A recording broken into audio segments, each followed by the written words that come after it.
Now, you're a startup and you're analyzing political risk in real time. Yep. Specifically, you have the Mueller risk index. We do, yes. Before we talk about the Mueller risk index, yes, how do we factor in something like this? A tariff trade. I mean, it's not Mueller direct. No, but I think it's a classic example of a politically driven sell-off. I think our indicators, for instance, have been showing this kind of thing for a while. This administration has been pursuing policies that up till now have juiced the equity markets. But the flip side of that, I think we're seeing now the populist trade policies. We've seen concerns about inflation.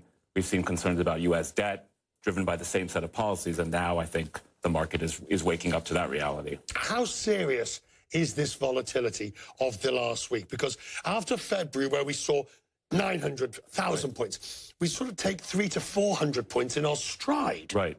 Well, I think, yes, in recent history, but given, beyond that, we've seen a period of historically low volatility. I think all this arrival of volatility is really market volatility matching the political volatility. And now the political volatility, I think, is starting to drive market volatility. There has always been a feeling of fragility in the recent market in the last few weeks.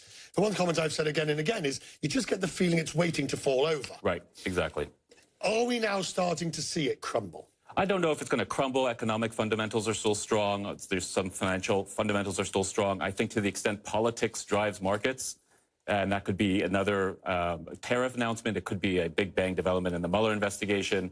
You're going to see a negative impact on equity markets. So talk about the Mueller risk index. How do you calculate it?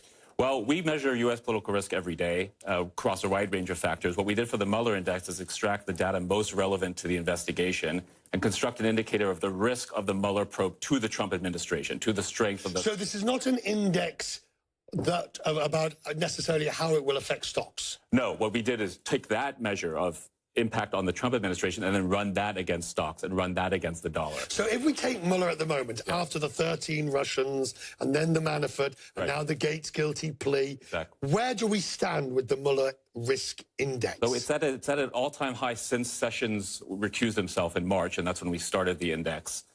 We still see it peaking over March and then stabilizing a bit. But I think really it all depends on the midterm elections when you think about the long term. Right. But now factor that Mueller, because it's nice to know in a sort of esoteric sense that there's a great political risk out there. Right. But it's pretty useless unless you can tell me how this is going to affect my portfolio. That's exactly why we measure it, I think. So tell me, how is the current state of what we're told that there is a state of chaos in the White House at the moment. How is that likely to affect markets? Negatively, to the extent politics impacts markets, and of course there's a lot going on in markets besides politics, but given that variable, it's going to have a negative impact on the markets. Thus far, it's had a positive impact. You've had tax cuts, you've had regulatory reform. I think now you see the downside of that. And it's not easy to see that there would be a simple way to unwind that. I mean, look, this could get a great deal worse before it gets a great deal better. If I understand you correctly, that's exactly what you're saying. From the political standpoint, yes.